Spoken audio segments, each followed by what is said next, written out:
CLI and a cross-platform IDE for C and C++. Download now.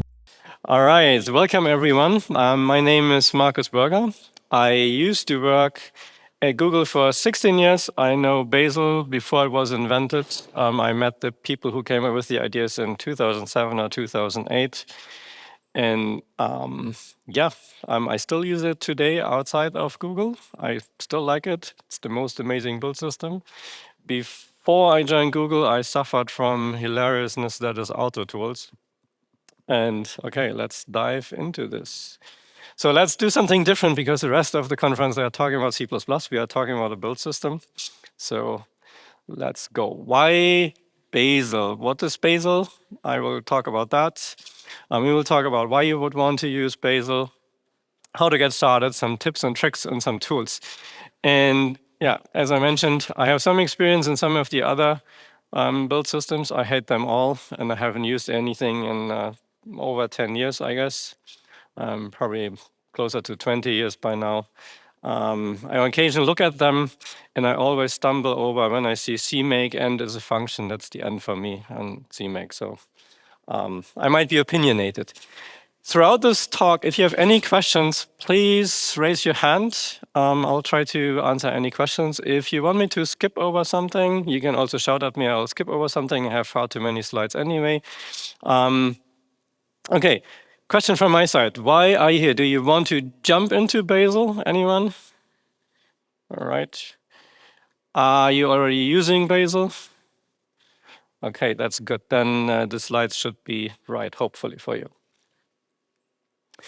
So what is Bazel? Bazel is a big build system, a build system that can compile about anything that we've ever come across with, from C++, Java, and Python, which it was originally designed for, to JavaScript, anything you could ever think of. You can either already do it, or you can very easily write the extensions to build whatever you want. It's insanely fast. It's about the fastest thing you can ever do. I used to work at Google, as I said. At Google, every engineer typically compiles roughly 600 jobs in parallel. So even a mono-repo of like 1 trillion lines like Google has no problem. You'll just build it. Takes just like a few seconds. It's extensible like crazy. As I mentioned, if anything is missing, you just implement it. It's reproducible. So and here is where the real advantage comes in. If you run Bazel twice on the same input, it probably won't be doing anything the second time because why? You've already done it and it's fully reproducible and it's cached. It's maintainable in the sense that I mentioned this thing with CMake and the end function, and I also mentioned things like autotools. None of these are maintainable if you have any reasonable sized code base. Bazel is, to some degree. Some people claim it's not because it's different.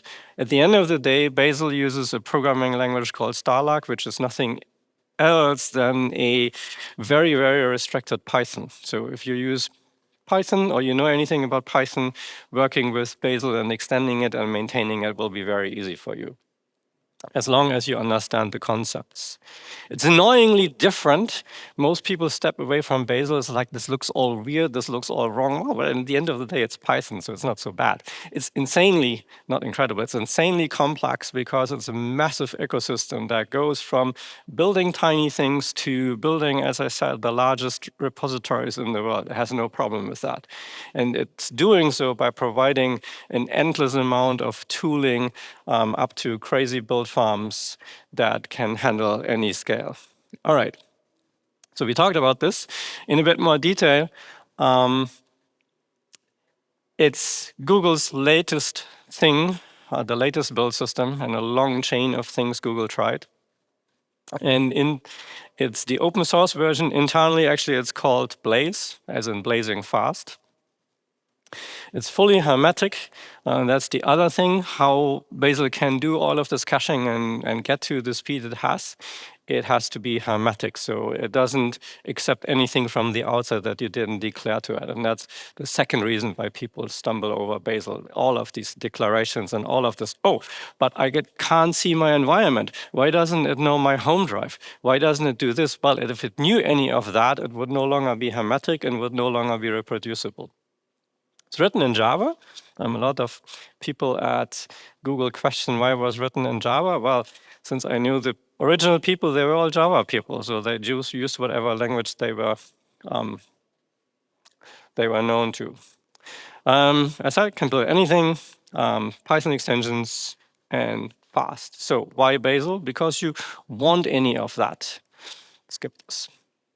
How did Google get there? So Google, well, had some stuff, but no one really liked autotools or CMake. So they started with Ccache. It was faster, but well, it was still far too slow for the people who actually were responsible for this. So they created a system called Mach, which was faster. Mach and how the fighter planes go. Most people knew Python, so they started letting people explain their build system instructions not in makefiles anymore. So the makefiles turned more and more into Python scripts. And then people got too crazy with their Python, so they started restricting this. So then we got Forge, as in, forging your code. And that one was much, much faster than anything before. And it was restricted Python, and it was amazing, and people got wild with it. But tasked the build system people with far too many things that they needed as extensions. So they said, like, we need to change this, and we need to let those people do their extensions, and that's how Blaze came to be. So Blaze is even faster than Forge. It allows more parallelism and everything. And it eventually led to Bazel, the open source version. If you look into this, if you're new into this, there are two kind of worlds. The old world was the workspaces world, and the new world, which is the Bazel mod world.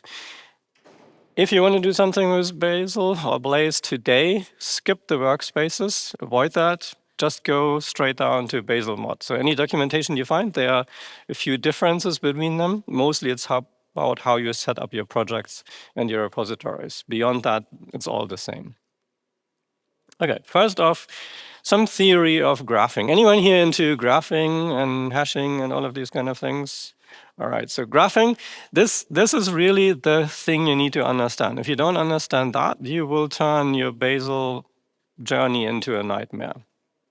Let's say you have a few files, a few CPP files and headers, and let's compile them, right? So what do you need to do? You need to have an instruction that explains how you get to your output. And you want to do that in a controlled environment. So you want to know about what compiler are you using. So for instance, we use Clang, but every system comes with GCC installed, and on most Linux systems, you can't even prevent GCC from being there. So how do you make sure you're not ending up using a combination of the two, which would be the worst case? Or you run Clang with the wrong headers from GCC, or GCC tries to do something with Clang. Well, as the former may work, the latter doesn't work at all. And the worst case actually is not the not working. The worst case is you ended up in a combination that shouldn't work, but actually does work. All right. At the end of the day, you need some instructions. And the instructions, they say how you create your output. These names try to be a bit funny. Again, if you find errors on the slides or you have questions, by all means, raise your hand. All right, so what do we have here? We have a number of, a number of confusion, apparently. Okay, let's try this again. All right, so what do we have here? We have the sources. We have the environment. Any environment means anything that is in your environment variables on your file system somewhere else where it shouldn't be seen by your actions. We have a description of what the action should do. So the action has a rule type. This is a binary rule, supposedly. It has a name. It may have some flags and other controls that may come with environment variables, either directly or the stuff can become separately. So then we have an output, what it's supposed to generate. And as mentioned, this whole thing is an action, right? So that's how you go from sources to something else. Input, output. All right. So if we strike this down, at the end of the day, the compiler or any other tool needs to do this translation. And from a perspective of a graphing tool, we don't really care about the inputs too much. We can hash them. So instead of caring, like on our graph about the actual true input, we only care about the hash code. So the very first thing is, if Bazel sees anything, it will give it a hash code. So it goes over the exact contents and gives it a hash code. And it does so for everything it sees. So it does also for the environment. So the environment has a code, and also the rule has a code, the rule including its configuration. And the output also gets a hash code. So everything gets a hash code.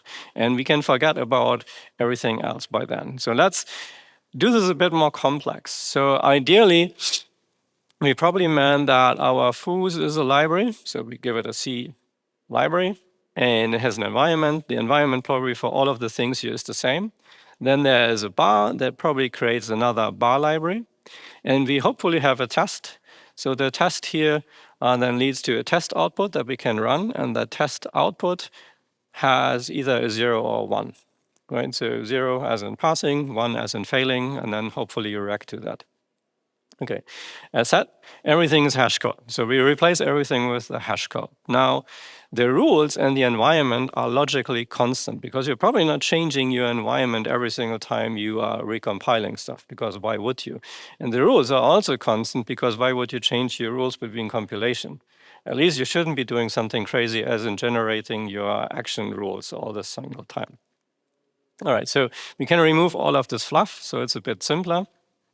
And then let's do something. Our test failed, so let's try to fix the test. So we edit the test file, and then we run all of the tests again. So what happens is, well, since you didn't change anything in the input, why would Bazel do anything? So it doesn't execute those caches because it sees these hashes haven't been changed. So the actions don't run. If the actions don't run, the output hashes are the same. So it also may not be needing to run those, but we changed this one file. So we'll actually run this action, and it changed the output here, but unfortunately we still have not fixed our test. Okay, let's change something more. Let's change the bar file here. That means the foos here, they didn't change, so we don't need to change and run their executor. Then, because we changed this, well, this input is still there, but we have to run the action. So we execute the action. We get a new output. Because we get a new output here, we need to run that execution step. And then we get a new output, and we finally, hopefully, turned it into a pass. Okay, different things we can do. So this one here just adds a comment. So yes, we need to run this step here, but the output of the actual binaries that we produce is the same. So the hash for that is the same. Even though the input changed, the output is still the same.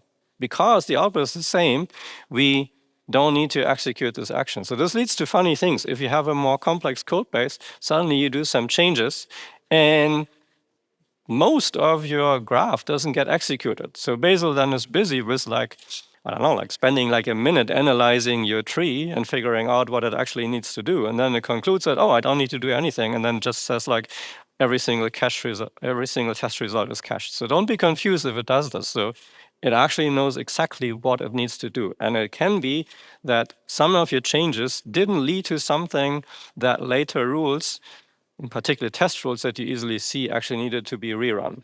Don't be confused. Most people are alarmed. They try to reset everything and run it again, only to figure out that, yes, well, you just wasted a lot of time, but the tool didn't do anything. Similar for a touch. A touch might change something in your file, but it only changes the attributes. So as long as the rules you have don't care for the file attributes, executable, timestamps, as long as they don't care for that, why execute them? Now, if you have a compile rule doesn't care if the attribute of a file changed. It also doesn't care of whether a modification timestamp is different than before. It has no meaning for it. Like the input is still the same. What the compiler cares is still the same. So there's no reason to execute anything because your touch operation didn't change any of what we care for. And here's the thing, like, yes, you can reset in Bazel everything. You can do clean. If you do clean, please always, there's a flag called async. And there's a more extreme version of this. Well, don't talk about this. and then you run Bazel test or Bazel build again, well, it will execute everything for no reason, because it has to execute everything because it may still know the hash codes, or maybe not. That depends on how everything is set up for you, but it has no more contents. Or even if it still has the contents, it's told to ignore the contents, right? So no, don't do that. All right, so let's switch to practical stuff. And let's see how people confuse themselves and how you can avoid confusing yourself. All right, so what do we have? Mostly we have these rules. They basically look like Python functions with a bit of a somewhat strange or unique formatting. And well, since we are a C++ conference, there is C library, C test, C binary. There's of course also Python, and there's shell stuff, and there's Java stuff, and there's anything. And most of these language rules come in at least 3 flavors. They at least have a library, a test, and a binary. And then there's something general. General is the first step where you can do things yourself. A general could be you have a generator that you wrote yourself, so you need to execute a command on the command line, and a general allows you to do exactly that. It takes the input you have and it produces an output that you declare, and then it's already your first extension into Bazel. All right, let's look into something practical. Most people eventually end up with something like this. So they have a rule. The rule here, funnily, is called the bar, and the test is called the func test. So that's your basic structure. You have, as you see here, declared sources and declared headers, and the test also has declared sources. And the way how this works is you have a dependency that's also declared. The dependency of the test says, whatever the library rule barbar produces, I want that as my input, and my second input is the source. That is the actual test. And then it's supposed to compile the test, link everything together, and then execute it, and then produce a 0 or 1. Since I come from Google, all my tests are written with Google test in mind. So here's how this would look. And now let's look what you do. You can do build and test. Test implies build, so it's enough to type test actually. Build can be faster because you might have like slower tests. So sometimes as you go about build and build and build until you're happy with the code and until you're convinced the compiler that you knew what you wanted. And then you can run your test, and then hopefully everything works. However, people are lazy, and people are annoyingly lazy, and people always end up with the mess that's on the left. So let's look at why this is a mess. And oh, yes, what would people actually want? People always dream of, why do we have a build system? Why do I need to explain everything? You can get fairly close because you can just do globbing. So if you look here, it says I'm just globbing include, give me everything that's a CPP file.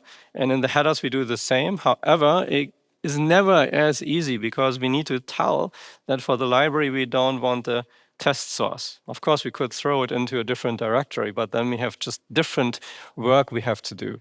So at the end of the day, be more declarative, because if you're declarative and you think a bit of what your build graph would look like, then Bazel will be much, much faster. Okay, so the next thing we see is, well, it's a convoluted rule. There is no real structure. Everything is a mess. The names don't belong together. And my favorite that I often see is not only do these names have nothing to do with each other, look at this. The rule name has an underscore, because apparently an underscore is amazing for a rule name, because who would write a function name with a dash, whether that works or not? But the source, apparently it was nicer to have a dash in the file name. So no, please don't do that. Be consistent in whatever you do. Because it makes not only your life at the end of the day easier, it makes everyone's life easier who is reading your code. And as we all know, codes get read way more often than it gets written by you. Okay, so next thing, since we want to think about graphs, turn everything into simple rules as much as possible. So for C, that is, a one rule has a one source file, a one CPP file in this case, and a one header file. So instead of having this big rule, we end up with 2 rules here. And the names should be consistent. So if the library name is bar, then the sources should be called bar CPP and bar H.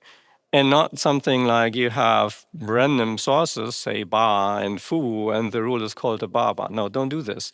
If this thing is a bar, then, well, the source files should possibly be called that. All right, same for the test.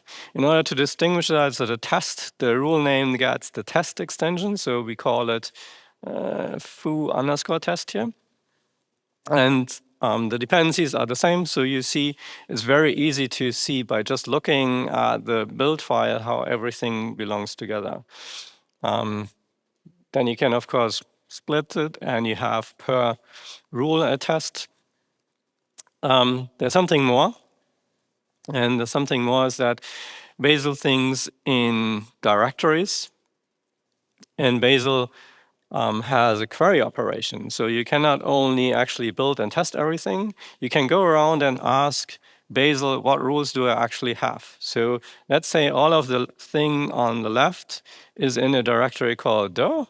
Then we can do Bazel query dir : star. That will give us everything that's in that directory that Bazel knows about. Okay, and then we can build it. We can build single rules. We can build every rule. We can build this thing here. Go back. We can build this thing here. Where is it? This one. This is the default rule. This is a special rule, because the when you go for just a directory or just a package, as it's called, then there must be a rule that has the package name. So when you just do /dir, I will build the rule that's called dir in the directory dir, right? And if you do the star again, then there's a difference between query and build. So you can mark something as manual, probably because it's too slow or you don't always want to do it. Then query will tell you about it, but build won't execute it, hence manual, unless you specifically ask for that. And then the last thing is the ... is probably the one that you will be using the most. The ... means this project and everything below it. Okay, so back to this. You can next apply visibilities, because your colleagues are all naughty and they want to all experience Hiram's law and see how crazy it goes when they use everything under the planet ever, and figure out all of your edge cases. You can prevent this. You can say, make a rule private, then it only belongs into that area, and you can control exactly who can use what and who can not use, right? So you can start with visibility public and private. Public is everyone can use it, private only the people in that directory can use it, and you can specify this much, much more complicated. You can say this package can, or this package and all of its sub-packages can. All right, because this is too long, and because it's good to have defaults, you can declare package rules, and you can declare package default visibility, and you can just set it to private. So before you have to think about it, everything is private, and if you actually need something elsewhere, then you make it as public, and then it can get used elsewhere. So how does the structure then look? On the left, we have our build file, and on the right, we have two sources. And so here, this is include what you use. Anyone knows what include what you use is? So include what you use is the following. You make sure by having a tool that the headers in your source code and the sources only actually include what they really use. Meaning, we often see otherwise code that piles on includes as crazy, even though the includes are no longer necessary. But having the includes there means that the compiler actually needs to fetch the code, needs to recompile it. It may be a module which speeds this bit up, but even if it's a module, because the compiler already saw it at an earlier stage, the compiler still needs to bring in everything that the module has. So modules get you something, but they don't ultimately solve the problem. Ultimately, you want to remove everything that you don't need, and that's what include what you use does. Okay, so then the next thing we can do, because the bar rule is declared as private here because we want to have full control, but we need to export something for the rest of the stuff to work, we can say that the bar header is private, and that it has an include that should be used instead. So this one here explains that the dir foo.h rule should be used, and that anyone inside the directory is a friend. So everyone in that directory can use the header, but no one outside. And the foo rule then is explained as, look, tooling, I'm the one that exports the functionality in bar. So if the tooling would figure out that you need something from bar, the tooling also knows instead to use the other include file. So you can run this include what you use tool over everything, and it will make sure that your headers are always correctly. So then we can take this a step further. We can also say the same thing for foo.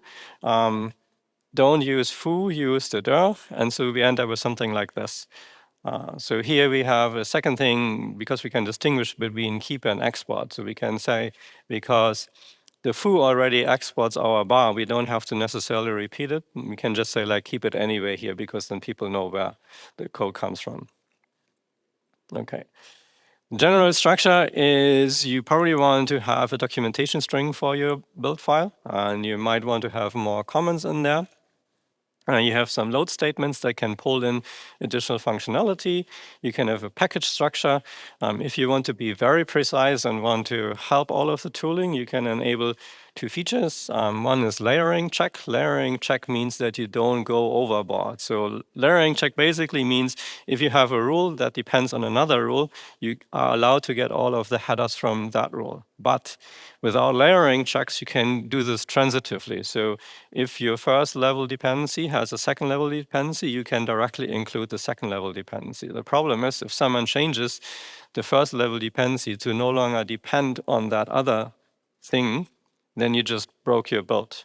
So layering check enforces that you will always do it correctly. So then people can change downstream rules, and those changes will never break you because you already depend and include the right stuff. And parsing headers is a tool configuration that helps you ensuring that your headers are actually correct. It changes a bit of what amount of work Bazel does the whole time with its headers. So CC rules, we talked about that a long time. One header, one source, one library, basically. The dependencies, they can be internal, they can be workspace dependent absolute references, and they can be external dependencies. The external ones, they have the @ sign at the beginning, and then they are followed with a reference within that external rule set. Then the workspace ones, so the one in where you are working, they have 2 slashes at the beginning as a way to express absolute references. And the colon means relative to my point, and then you write whatever you depend on. So in this case here, we see that the test actually depends on the Google test library, and it has an absolute name, that's Google test. And then we say within that thing, we have // so that's absolute now, and it has a top level rule called gtest, and that lets us pull in the gtest library. Okay, so you get name clashes easily if you follow this thing of make everything consistent.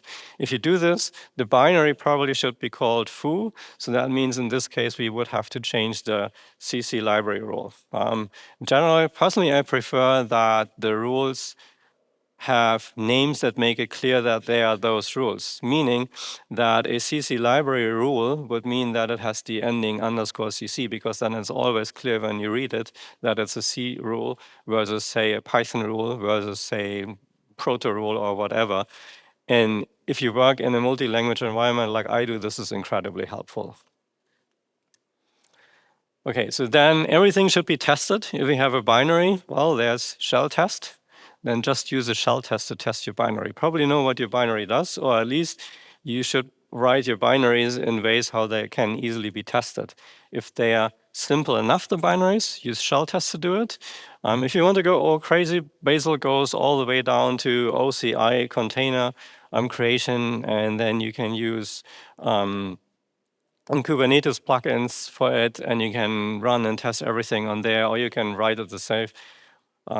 We have some setup of Python rules and gen rules and some crazy Bazel rules that handle Docker automation to the point where we can automatically get our Docker containers built. We put them up as a service, and we verify them all from within Bazel. So you get as crazy as you want. All right, let's skip over this. So here's a bit of how you can do it and what you can do with it. Eventually, you figure out that your tests or your binaries need some command line arguments. You can just provide them. As said, you can even provide an environment, but the environment is constant in this case because you tell it in the build file. It's not changing. So across runs, the test still here sees an environment, but the environment is always the same. And because the environment here is part of the rule, all of the rule inputs get hashed. Rerunning the rule means you get the same output. Or in other words, because you will get the same output, you can cache everything and therefore not even run the rule if you didn't change anything.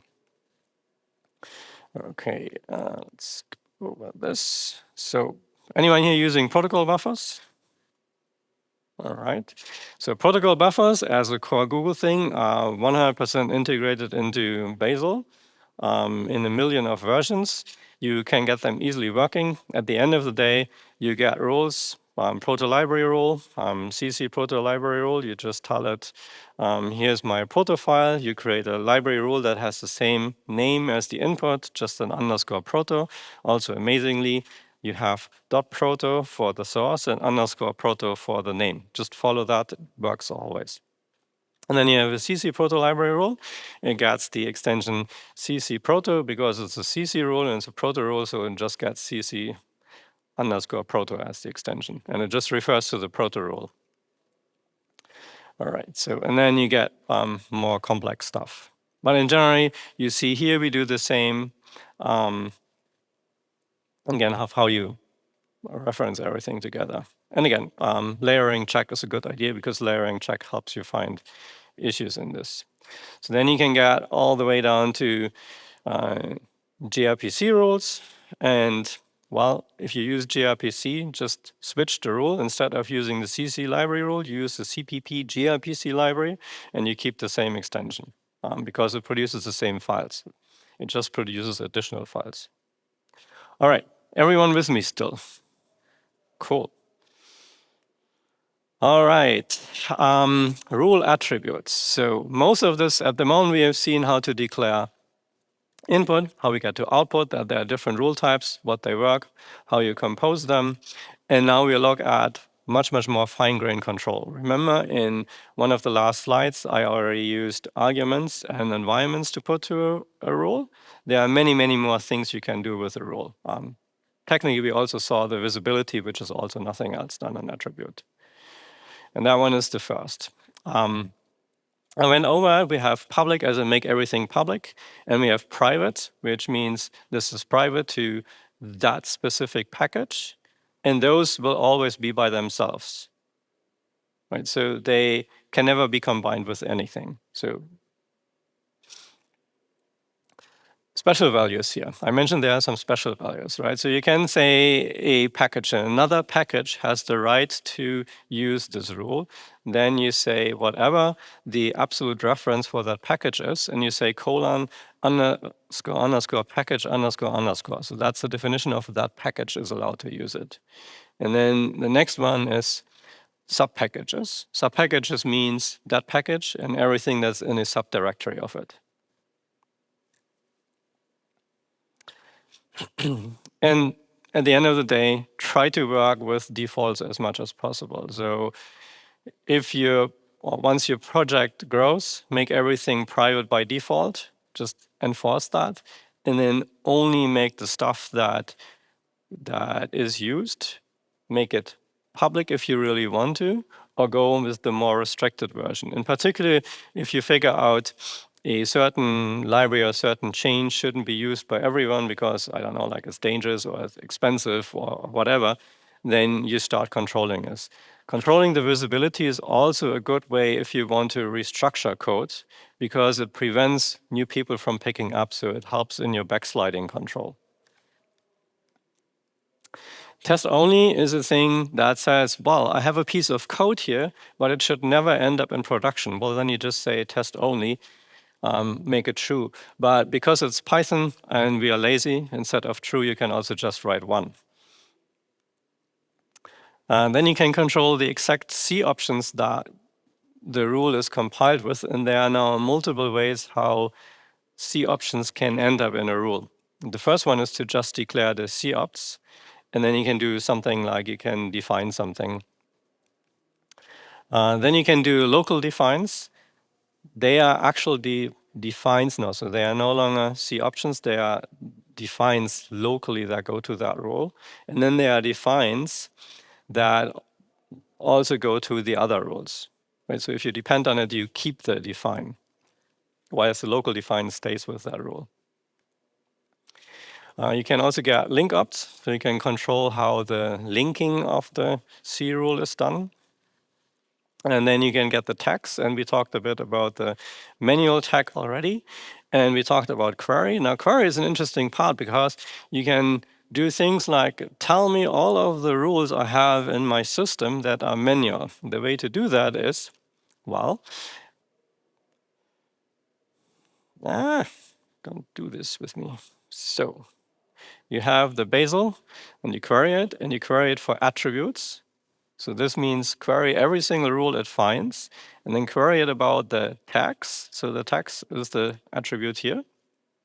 And then it's a regular expression. So we have a word break, manual word break. So that's an extrapolation of that. There's a more complex version of this, but most people go with this version here. They say, like, if there's the word manual and a tag in any of my transitive rules, so anywhere in my transitive rules, then return it. And then you know everything that is marked manual, you will get possibly libraries, binaries, tests, whatever, so maybe a bit more than you want. You can restrict this further.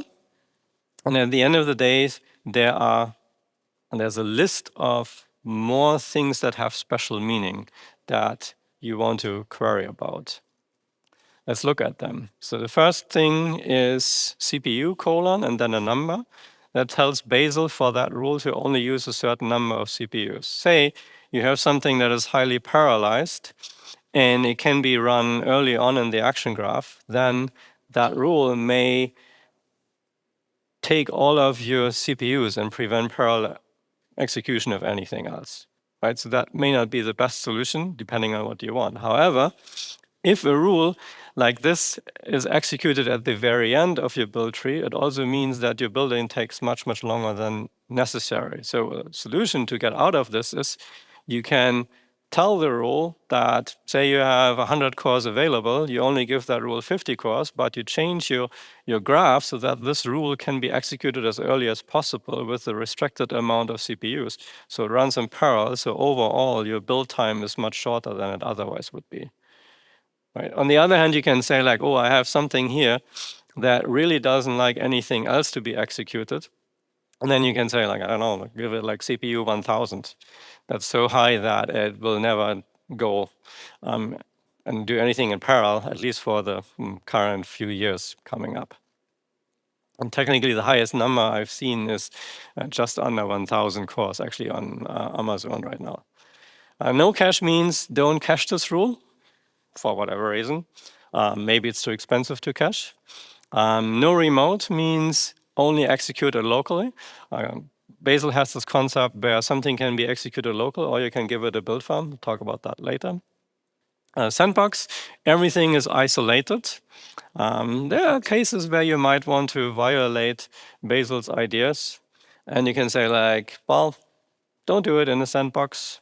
Just do whatever you want. And then you can say requires network, so you can get even more crazy. You can say not only do whatever you want, you are also allowed to use the network. Try to avoid them as much as possible because they are very counterproductive to what Bazel tries to do. Then the next thing is you can control things yourself. And there are a few common things. So sanitizer handling in C++ is something everyone should be doing. Most people do it in the following ways. They define tags, no san, no asan, no msan, no tsan, no ubsan. They are meant for targets that for whatever reason can't be run by a sanitizer, be they too slow, or you can't be bothered writing the restrictions, or they fail because of some library you have to use. Well, you exclude them from the sanitizer, and you do this with tags. So you mark the rule with whatever you do. But we need to do a bit more. First, we need to understand of what our system is doing at the end. So now we come to Bazelrc files. Bazelrc files control how Bazel is generally operating. When you start writing those, one of the most interesting things to do is the first line to put in a Bazelrc file is common, as in do this whenever it applies. And you say announce RC, because that one will tell you what's in the RC files and where they come from. Right? Sometimes when you fiddle with those, you may not get all of the RC files, or you may get the wrong RC files or something. And so this one really helps you debug what's going on. Concepts. Every line starts with a command, and the command can be startup or any of the commands. So for instance, build and test, or you just say common and then it goes to everything that it applies to. So originally you had to really know where each flag comes from. It's no longer the case, you just write common. So basically forget about ever writing build or test or something, just write common, that's the same. And then you can give it a name. So here we have common : myconfig. That now gives the flag set that is defined on that line, and every line that also has a : myconfig, the name myconfig that we can reference on the command line. So you can now say Bazel test config equals myconfig. So then you automatically apply the Bazelrc file, everything that doesn't have a config name, and everything in the Bazelrc file that has that myconfig name in the exact order as they were provided. And of course you can go crazier, because a defined configuration can refer to other defined configurations. Why? Because you can give it a flag. So that also means you can give a myconfig configuration the config flag and point it to another configuration. Again, it will just like figure out like how you actually wrote them. At the point where you reference a configuration, it will pull in everything that that one does in place at that location. That's important because sometimes you want to override earlier flag versions. So maybe a flag by default enables something, but say for a test you want to disable it, then you can say that in the test you want to disable it. And because that configuration comes afterwards in the Bazelrc file, that is the one that wins at the end. All right, so you could go and say a special configuration opt, and debug and fast debug, don't do them. So Bazel fundamentally has for C 3 operation modes: opt for optimize build, debug, and fast debug. So you shouldn't create a different configuration, and you also shouldn't by default change for Google what Bazel is doing. The default actually is fast debug, because fast debug simply gives you more information about what's going on and lets you actually do a few more things. Unlike the keynote, everything Google is without exceptions. So fast debug it is, gets you all of the checks, right? And optimize is the exact opposite. It compiles everything statically and removes all of the checks. So then debug is the thing kind of like in the middle. Debug and fast debug differ in which parts are done statically and shared. There's this idea that in production you want nothing shared, so everything is static. And for debugging, it varies what you want. In some ways, writing shared libraries can be faster. So fast debug does that, while as debug is whatever it's depending on your configuration, might do some things shared and some things static. Right? So fast debug aims at compiling as fast as possible, but not production ready at all. All right, so then you can import and you can try import. So import means the file must be present, and try import means, well, if the file is present, use it, otherwise just ignore the line. And so the first line here means everyone has a Bazelrc user file, and that must be present in your source. while as the other lines, they say from your workspace, go 1 level down, 2 levels down, 3 levels down, and find the Bazel user file. This aims at simulating something Bazel anyway does, because Bazel anyway has the concept of a user Bazelrc file that comes from your home file. But you might want to have project-specific ones that end up in your home file. Because you can't reference your home directory, you can only reference the workspace directory. The way to do this is to assume that your users probably don't put your project more than 3 levels down in their directory tree, but they will have it in their home directory, so you just emulate the behavior with the try import. All right, so workspace is the most common one, .bazelrc. User gets in their home directory, .bazelrc. And the system has etc bazelrc. Windows has something else. Since I don't use Windows, I don't know. Let's look at how we make Asan work. I'm sorry for all of this mess here. What do we see here? We define the options here. So whenever the configuration Asan is active, we define the Asan active and we disable tcmalloc. So we use tcmalloc. Tcmalloc isn't so great with Asan, so we just disable it. All right, the second thing is we do a bunch of other things here. So we actually do both versions of disabling tcmalloc. We say something about signal tracing. We also disable that because it also interferes with Asan. We define a test tag filter, and this is exactly how we exclude those tests from running the tests. We say, well, tests that have no Asan or no sen, they shouldn't be run in this configuration.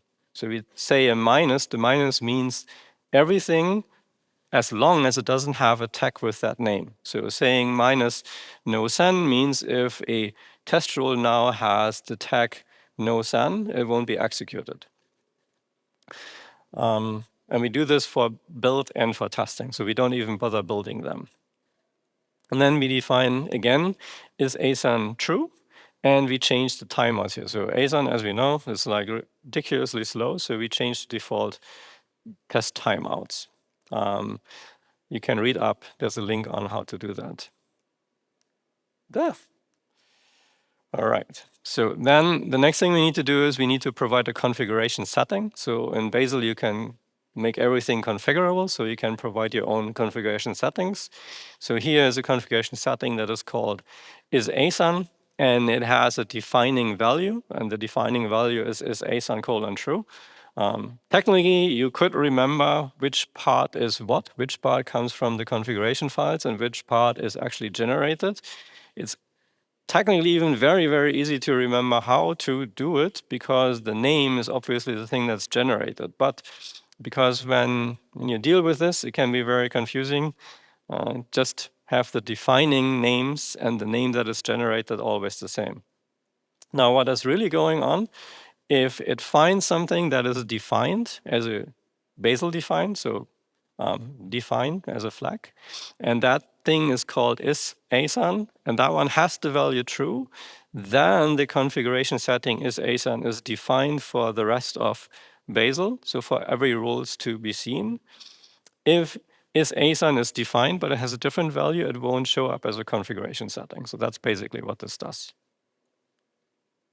All right, so that means now we can do also something for malloc. So here we have something that is looking for tcmalloc disabled. And if tcmalloc disabled, then we have libcmalloc. So here the approach was slightly different. We say what we want on the configuration file, but the result of that is slightly different in the build system. So because in the build system, it means we need to switch to libcmalloc. And how do we do that? So there's one attribute we didn't talk about yet. So that attribute is the malloc attribute. And so here we can select which one we want. So now if libcmalloc is defined, then we get the dependency for malloc. And then there's a condition default. So in all other cases, so not defined, we give it the tcmalloc. So now we automatically switch depending on how we currently compile and test, we do that. And in order for this to be picked up, we say that this one is no sen, So now it's excluded from the sanitizer. And we can actually still configure whether we want to run this with malloc or with tclloc. Nothing would prevent you to adding more allocators. Next thing, the arguments flag. We've seen this. Any argument you specify here just gets added to the execution of that test or binary rule. And you can create any environment, however it's constant or anything that Bazel knows about. You can, for tests, you can say the size. They can be small to enormous. There are some implications of this, as in what your build system overall might do with that. And there are timeouts. They can go short, moderate, long, and eternal. Again, there are some slight differences if you do either size enormous or timeout eternal. Timeout eternal basically means it doesn't ever stop. Then you can define something as flaky. Flaky is a special handling if a test is marked as flaky. By default, it will be run 3 times. And if 1 time passes, then it's called a pass. If it fails 3 times, it's called a failure. You can change those defaults. But ultimately, what you really want to do is you want to actually figure out why something is flaky. Now, here comes the nice thing. Since everything is cached, you can concentrate on one thing, and Bazel will only recompile the absolute minimum and make this very fast for you. So by all means, if you have to mark something as flaky, try to get rid of the flakiness as fast as possible. Shard count is, by default, testing rules can be sharded out. There's a very simple interface how you can add that functionality to your tests as well, because we assume that since you use Bazel, you compile on multiple machines, or at least a lot of cores, and here you can control how much you want your test to be broken down. So say shard count 1,000 because you happen to be able to compile 1,000 things in parallel doesn't help you if you have, 20 test functions in your test. So you might not want to go crazy. Also, there might be a cost in setup for the test. So sometimes even if you have hundreds of tests in a one test file, you don't want to bring up the shard count too high. Bazel can do it, but it might be counterproductive to what you want to do. So think about what you want to do. Local means if you have a build farm, you can force something to be executed locally anyway, for whatever reason. Maybe your build farm is restricted in what it can handle, and you have a rule that's very big, so then you make it just local. Or a rule may be so complex that it trashes your build farm cache, then you also shouldn't be doing it on the build farm, you just do it local. All right, next thing, Bazel query. Everyone still with me? No questions? All right. I said you can query everything. Let's do a few things. We've already seen this, that we can query a directory for a package if you talk Bazel. And you get all of the rules, all of the files, everything that's in that package. You can do a specific rule, then you get everything in that rule. You get all of its inputs, you get its outputs, dependencies, everything. Same for this. This one here, again, is if there is a rule of the same name as the package or directory, you will get that rule. And now when we do build, keep in mind that for the build, it will exclude the manual rules, while as the querying wouldn't. Right? Logically, it has to, otherwise it can't work. If query would exclude manual targets, you couldn't query the build system anymore. You couldn't ask for what actually is manual. So it must be coming out of query. And manual wouldn't make any sense if build or test would execute it anyway. So, okay, so we also have that, just transitively, everything all over. Now you can control what Bazel actually outputs. The first one, output label, is sometimes you only want to see how the rules interact. So you can say, give me the label. So the labels are actually the names of the rules, only in full explanation. So it gives you a full absolute name of the rule. You can also ask for the label kind. So the label kind will then tell you what type of rule is. So CC library rule, SH test rule, or whatever you may have. You can ask for the location where it's actually defined. And you might ask why it says 11 here. Anyone, any idea why it might say 11 here? Think about it. If you know the answer, raise your hand. All right. Here's a complex output and why you might want to filter the output, because it literally gives you everything about the rule if you ask for the build rule. So this one is only helpful for very specific analysis, very crazy processing. And again, we have our friend the 11 here. What it tells you, obviously, the name, visibility, headers, dependencies, you literally get everything. And some stuff is commented out so that actually you can take the output of this and dump it somewhere else and it will do the same. Next, you can ask for dependencies. So the first one is assuming there's a rule base. So there's a package base and the directory base and it has a default rule. And I want to know anything that is dependent on this. So then I can say, query, give me all of the dependencies. Then I can restrict the result to the first degree dependencies, so only what is immediately actually explained in the rule. And then I can say like, well, but show me only the header files or whatever. So there's a lot of post-processing. So Bazel users typically are very familiar with their shell environment and do a lot of post-processing. So at some point, basically the team said like, no, we are not going to implement any more features. You can just post-process the results. You have everything. And that's also why there is so much control there. You do, however, have filter. Filter is a thing that would be very hard to do outside of the querying. So here you can filter and you can say like, give me only the .h files of all of the dependencies of my base rule, and it will do exactly that. So this one is actually to be done much, much easier, because if you think about it, the rule shows everything.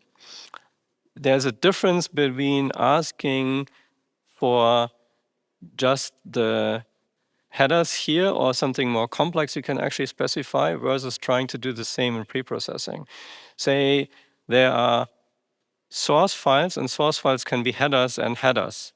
Then in this case, both the grep and the filter would return the same thing. They would return all of the header files still, right? But you may only be interested what is actually a header file, or you may be only interested in header files that are sources and not marked as headers for Bazel. That you can only do in more complex Bazel queries. You would not be able to do that in queries. So Bazel goes as far as the things it has to do, because otherwise you can't answer those questions.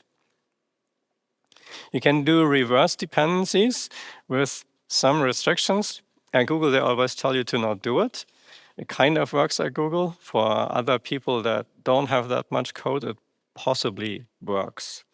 And you can say, because going for reverse dependencies is often very slow, you can say, give me direct reverse dependencies by just giving it another like (1), so that only means the direct ones. You can do the handling a bit easier, because the reverse dependencies might go to all of your external repositories as well. So you can explain what your universe is. And then also the queries become easier, because then you can say all RDAPs. So give me everything from what I consider as the universe.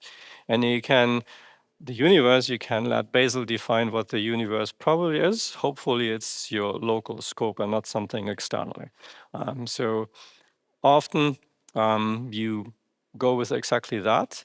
The inferring does a bit more, because it tries to figure out whether it actually has to go to external repositories. If you don't ever want that, you can do this universal scope // which means that stay within my directories, don't go anywhere else outside. And then you can use all RDAPs to keep it a bit simpler. Then you can query dependencies. You can say from to show me some path. You can also do all paths, but I never found all paths helpful, because I find it very confusing and it typically spits out far too much information.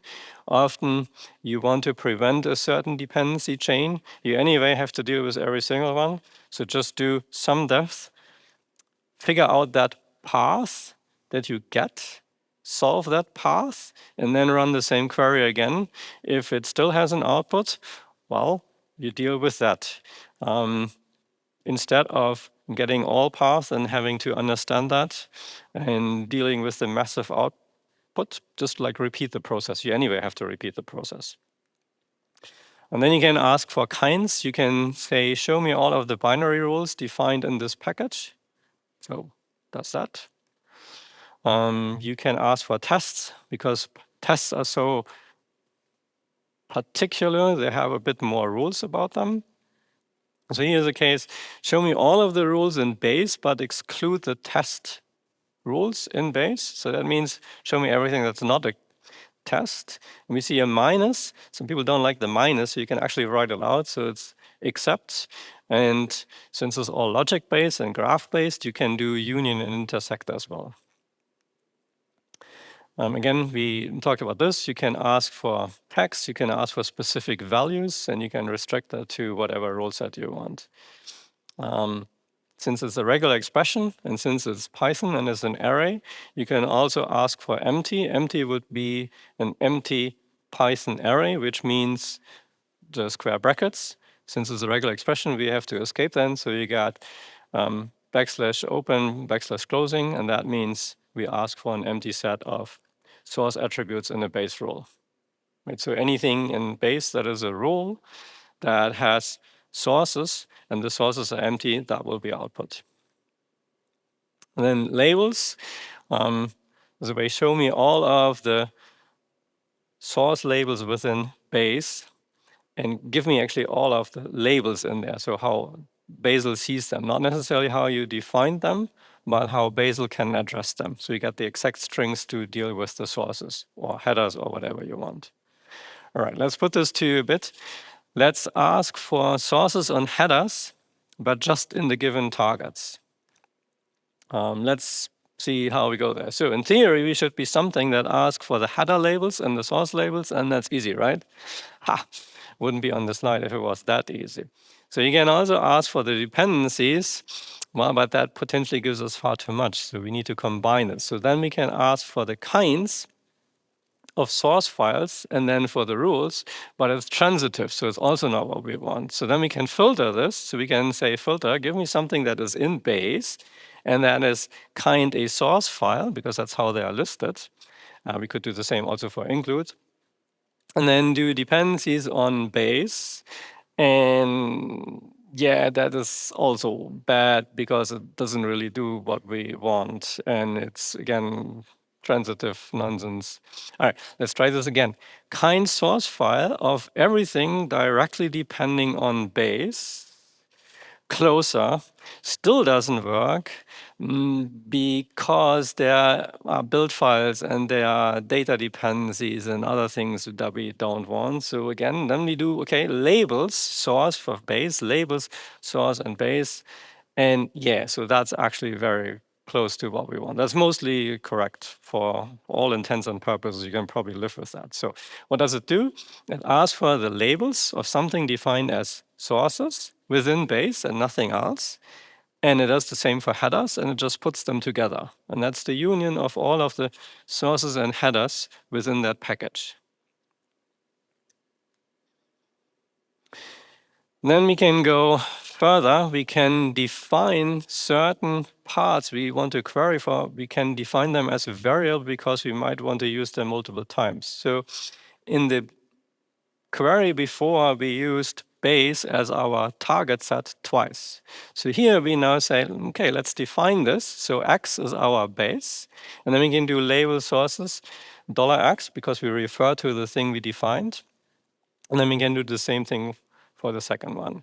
So attributes then, sources, local data, they are always recursive. And headers is something in between. Let's see how we can deal with that. Because now we want to do, but not in rule. So now we, okay, say we want to know something like, what are the headers that don't have a test file? That's like how you query this. You can ask for the source files in the direct dependencies, and then we can exclude something. So the second one is we ask for the source files of everything in base and its direct dependencies, but remove the dependency of base. So everything that is outside of that, And then you could do further post-processing, or you could do restrictions like now remove everything that is a source file that is referenced in a test or something. You can figure these out, and hopefully you get the idea. You can ask about things, what is my build system doing that it either shouldn't be doing, or what is my build system not doing, and how do I do it? So you could use this to figure out what tests are you missing, or what binary rules do I have that I should be having, or where do I use a Python rule where I probably should be using a C++ rule or something like that. So again, you can combine this. So you can do more complex expressions by defining subqueries as a variable. Well, let's go a bit deeper. Ask for all of the manual rules. We've seen this before. So now we can do, give me all reverse dependencies of everything that is manual. So if you mark something as manual, but it has a dependent rule that is not marked manual, what happens? Well, the manual thing gets executed anyway because it's asked by something else to be executed. So manual requires you to propagate, and in order to propagate, you have to write it.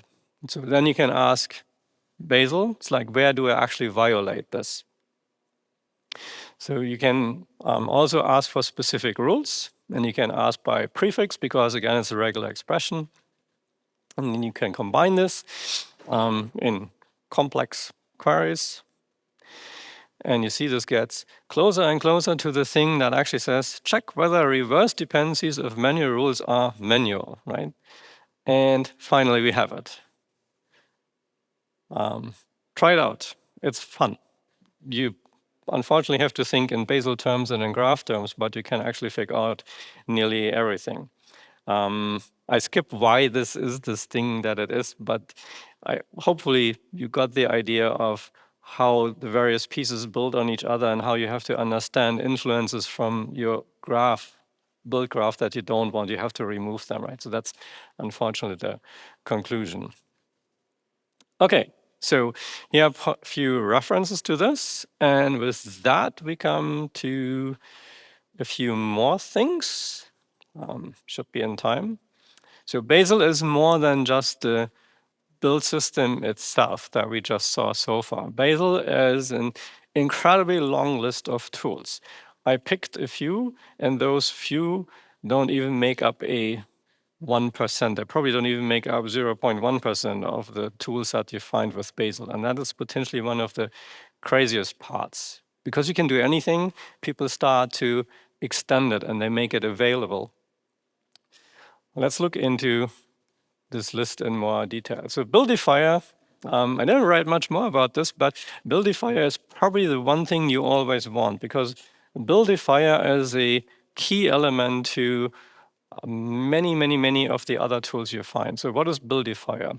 At the core, Buildifier is something that formats your build files in always the same way. So it makes sure that the build files are understood by anyone who can deal with Bazel. The one thing it doesn't do that annoys me is if an attribute can only have one element, it should be one line. But if people write it in 3 lines, you get 3 lines, and Buildifier is not going to change it. So it's a waste of space. That's the only thing it doesn't do. Second, Buildifier comes up with a few more tools, and as part of those tools, Buildifier tools understand how to operate build files. You can do crazy things, as you can tell Buildifier to remove a dependency on something. So you use query to figure out a dependency that shouldn't be present. Then you do this probably manually. You take the result, you edit the file, and you remove it. But what if your system gets a bit more complex? You want to automate that. So then there are tools, and they use the Buildifier toolset to actually do literally that. And the amazing thing is, because they understand the build files, they can actually retain your comments. So they can fully automate the editing of your build files, and they can keep everything intact, your formatting, everything. So the first thing that depends on this is Gazelle. Gazelle is a tool, I personally don't use it, but it has many friends. What it does is you install it once, you set it up once, and if Gazelle gets run and it finds a source file that doesn't have a rule, it will just create the possibly correct rule for yourself. If something gets removed, well, you or you rename something, you run Gazelle again, and it adjusts your build files automatically. And it uses the ability of Buildifier toolset to modify your build files. So it builds on top of that. And because for many people, they don't want to be, slowed down by having to deal with the build files, Gazelle seems to be an almost fantastic solution. Okay, not everything has Bazel support. Let's look at this. Here's a Git repository, zlib. Many people use it. You can write a CC library role yourself. In terms of zlib, because zlib runs on literally everything, it's so easy to write a build role. You just say, give me all of the C files, give me all of the headers, call it zlib, and give it some, options. For instance, the -w, I don't care about the warnings. zlib is tested, runs anyway, so why should I test it? Why should I care about the warnings my compiler produces? And let's say, because I'm on Linux, we also define that zlib has access to unistd header, gives it a bit more functionality. And then we say includes, the include directory is exactly what it is, so therefore it's the dot. And then we make this thing public, and that's the end of the day. Awesome. If only all source code were like that, but most source isn't like that. So here's a rule in your workspace that defines another repository. That's Z3. So a lot of people really like Z3. It could be easy, but it's not. It comes with CMake. Well, so Bazel is extendable, so there's a CMake rule set, so you can just call CMake. The first thing we have to do is in the build file, we have to reference that we need to load the actual CMake rule.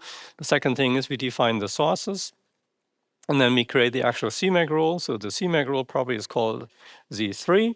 We want to give it a few arguments, it's a bit larger. So in our case, I just set it to compile on 40 CPUs. You don't have to use C cache or anything because Bazel will cache everything because you're not going to change the repository. So you can take it as a blob that Bazel deal with it once. It ends up in Bazel's caches, and that's the end of the story. You don't compile it anymore. So then you give it a few configurations beyond that. You say exactly what you want to do. So again, no errors. You might want to see the warnings in this case. Here we decided to see the warnings, but don't take them as errors. You define a include install directory so that you actually know where it is. Z3 doesn't do it this way by default. So we configure something that we understand. And then we disable a few things. We could enable a few special features there. We give it all of the sources again, and we say that it builds exactly one library that we care for. It's a static library, we don't care for anything else, right? So and then in the workspace definition, where we actually load that repository, because it doesn't come with the build file, all we have to do is this thing here, we define the build file. So we say, we bring our own build file, it's in our repository, so it's absolutely to where we are. And then it has this rule. It's important that it's an absolute reference to your own repositories because it breaks repository rules. So by the time that this gets executed, Bazel is in a different repository. So if you only had an absolute reference, it would think it's in that repository. But Bazel still knows what the root repository is. So saying add // means go to root and fetch the file from there. So then it gets the file, it gets the thing you define, and then it can be compiled and then you can access it. Yeah, here's another one, micro HTTPD. This one is relatively easy. So you can also in your workspace define one macro that always gets all of the files. So basically what this does is something it defines, give me all of the sources everywhere within that package.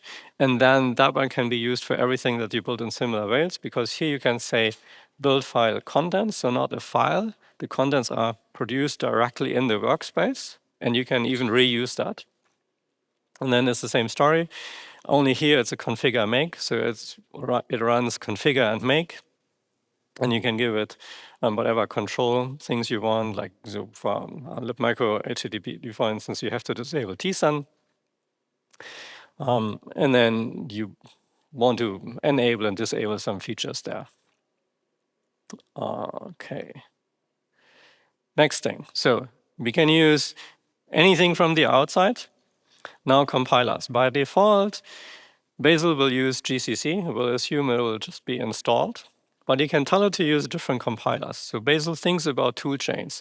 It not only applies to C, you can do the same with Python. You can explain exactly how you are running Python. You can even buy your own or bring your own Python with you and explain to Bazel how you build that. So you can have Bazel build your Python, use that as its own toolchain, and then base everything off of that. So even your Python becomes fully hermetic. You can drive this further. You can use pip and pipx and whatever tools you want. You can explain them all within Bazel as your system.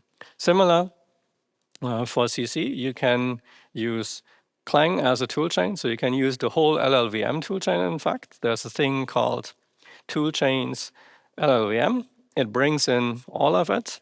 At the end of the day, it looks complex, but there's literally, it's all copy-paste. Just dump the whole thing, and then there's only one thing you need to do. And that is you specify the version you want. The current version of the thing submitted is 1.3.0. That's the latest release. And the latest release has 19.16 available. You can override this to the commits, so you can specify actual commits. And if you find actual commit, then you get something more than the version you specify here, because you got that repository commit. So you could actually go with today's commit, and today's commit would allow you to use 20.0.1 or whatever we currently are. That one allows you to then do cross-compiling or whatever compiling you want, and it just switches the compiler. This one here is an explanation of how we go about using completely different systems. So I typically work on macOS and Linux. So we have a few things. The first thing we do is, by default, we don't enable any toolchains. That means when I'm on Linux, it will now compile on GCC. If I am on Apple, it will use whatever Clang version ships with macOS. And the next, one second.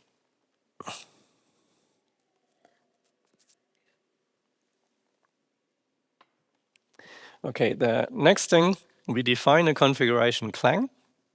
And the Clang configuration is re-enabling the toolchain resolution. So why did we get by default the macOS compiler on Linux GCC? Because we disabled Bazel's ability to find something else. Right? That's what the toolchain resolution disabling does.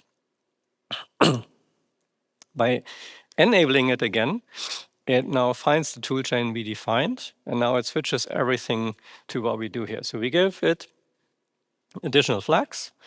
And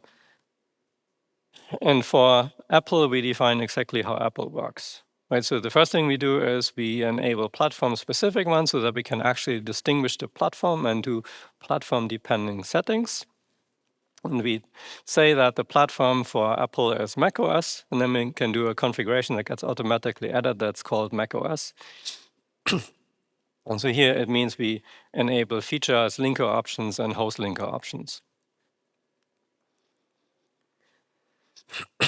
For Clang, we enable GMLT, minimum line table information, and some other stuff. We also switch the linker, and we do that both for the normal version, so what actually runs for your target, and host means what runs on the machine. Most of the times you probably do the same, but that's the start of how you enable cross-compiling, because you give it different settings. Next thing, Registry Bazel build. So that's the new way of how Bazel operates. And they have a central repository, the Central Bazel Registry, or BCR. And the BCR is a thing that hosts other projects. If you want to do open source, it's very easy. You sign up your project with a bot. And when the bot sees that you have a new tag, there's something you need to do in your release process that will then trigger the bot. The bot will upload your changes automatically to the Bazel Central Repository. The Bazel Central Repository verifies that your packaging makes sense. You can, after the first one you provide, you can review them yourself. You say, yes, that's what I wanted. You do that, and then sometime later you have your package show up on the Bazel central repository. If you work with VS Code, there are a bunch of plugins you want to know about. Bazel is available for almost any package, any system you want, like any IDE, any editor has Bazel support by now. And the most common ones, and I use them interchangeably, is the Bazel one from the Bazel team directly. It has a bunch of things, what you would expect: syntax highlighting, formatting, insights into your build rules, and even lets you debug on your Starlark codes. NVIDIA apparently is also using it. And you get something, and NVIDIA actually came with a nice image. And both of them actually do this thing where if you're in your build file,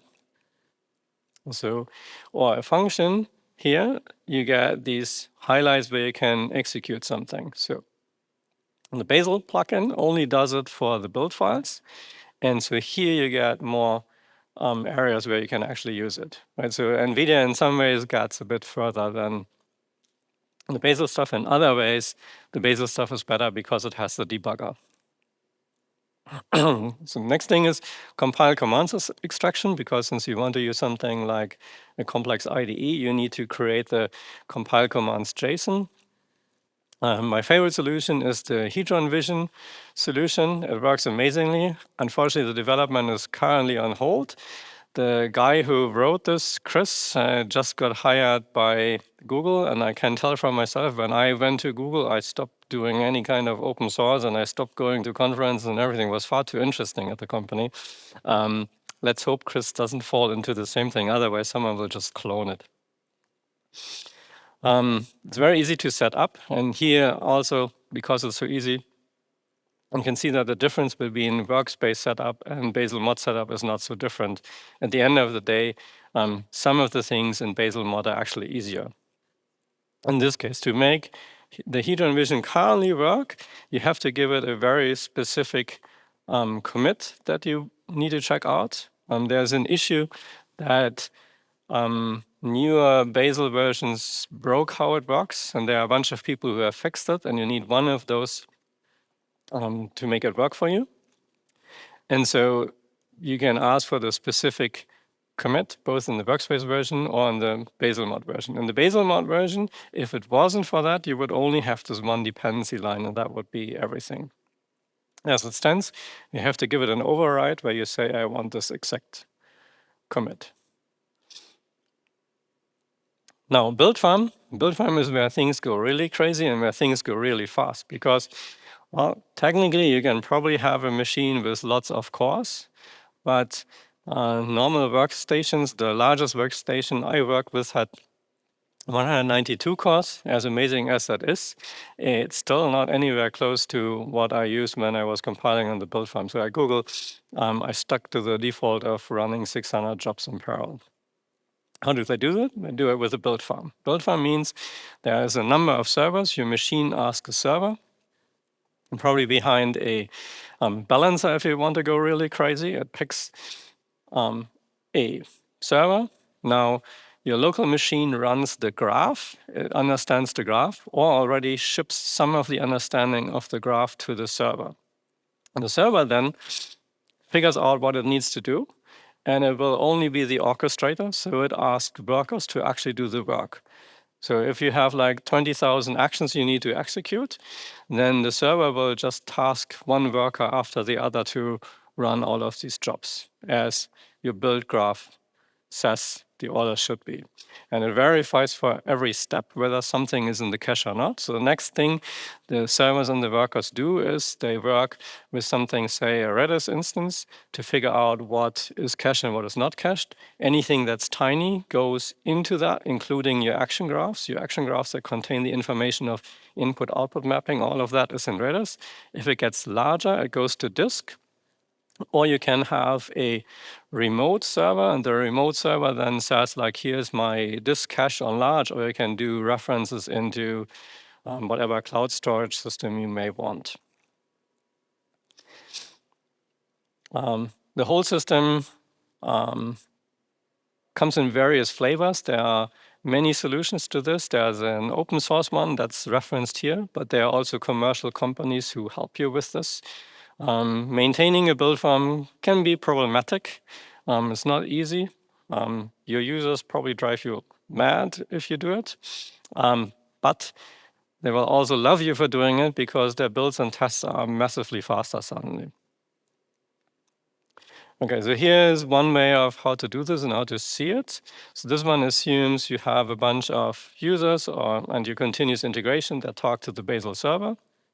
And they can by now also talk directly to the remote disk server, the one that holds all of the big chunks. So instead of asking the server through the workers asking to get something out of the cache, for the larger stuff, you can just ask the remote system directly. There is set up for all of the small pieces of information how everyone communicates with each other, and then any number of workers as you want. You can do this on a big machine, or you can fan this out to as many machines as you want. So why do it on a big machine?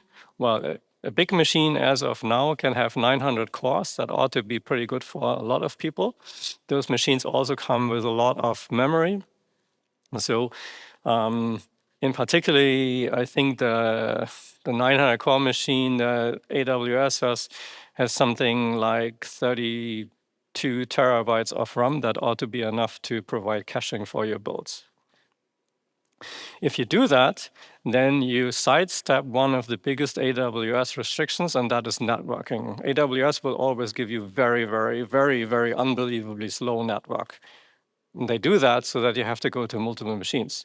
But you can go to a much bigger machine, so scale up within the one machine, and that might actually be cheaper. Now, the 900 core machine costs you 100,000 per month, so that might not be the solution to you. So you have to figure out where do you put things on one machine and where do you put them out on different machines. Another idea I heard from someone yesterday was, why not use the machines that your users have? Yes, you can fan them in as build machines, but then hopefully you have multiple offices because you want to use a user's machine as a build farm machine while the user is working. So you probably want to figure out, there's an office in New York and an office in, I don't know, somewhere in Europe. When the Europeans work, the ones on the East Coast and US probably don't work. So the Europeans could use the Americans as the cache and vice versa. So then you use the machines, you suddenly have way more machine ability. No problem setting this up. All right, there's a Bazel playground. I wonder, it should probably, and technically is already called a Starlark playground. This one, there are others. What they mostly do is they let you write Starlark code and then see how this works. Because the next step from where we are here is really extending it. And that's when you go beyond the build files and start writing actual Bazel files that are, at the end of the day, Python code, but it's restricted and maybe somewhat different than the Python you use. So you want to, on occasion, try something out. Good news, however, also is that the Bazel, the foundational Bazel stuff comes with testing ability. So you can write tests for your Bazel code as well. Then, if you want to use GitHub Actions or something, you can find all of the solutions to this. So here's an example. That's a test that acts on push. And it brings in, obviously, a checkout. And then it sets up Bazel. And so the Bazel setup does everything. It comes with something called Bazelrc. Bazelrc is a thing that sits on top of the Bazel binary. It behaves exactly like the Bazel binary, only it knows which version of Bazel you need. So you can specify in a repository what Bazel version you want, and then Bazelrc will be whatever that version you want. If your system doesn't have the version, what Bazelrc does is first thing is, oh, I need to fetch it, so it fetches it, and then uses that version instead. And so Bazelrc does exactly that. So it means you no longer have to care about how to set up all of the various toolings you want. You just ask this action helper here to set up Bazelrc, and once Bazelrc is there, it can fetch whatever Bazel version is required. You don't even have to write it because it needs to be in your repository. And then you say you want to cache it, so you don't want to fetch it all of the time, you leave it in the cache, because you're probably not going to change it. You give it a disk cache for everything that actually gets compiled and tested, and then all you have to do is run the Bazel test, and that's it. You get everything else is done. And there are more complex solutions. You may need something more complex, but truly most of the time you can do this. You can drive this a bit further. Say you want to have some open source that you want to guarantee to always be working, and you just use a matrix strategy. And this one here goes for Ubuntu, macOS, and Windows. And this one also understands the Bazel modus operandi. It does Bazel mod workspace on both. And then it uses an environment to figure out when to make enable Bazel mod and when to make enable workspace present. You add that from the environment on the Bazel test command. Now you get a matrix that tests every single combination. Obviously, you can extend this. You could even extend this to supporting different Bazel versions, because all you would have to do is change the .bazel version file, dump the version you want, make it part of the matrix, and then it would also run those as combinations. All right, and with that, I'm finally done. A crazy amount of slides. I didn't even expect I could do all of the slides. All right, thank you. The slides should be published. They are uploaded at some point. It has all of the links. And my favorite saying, test, analyze, and stop debugging. All right.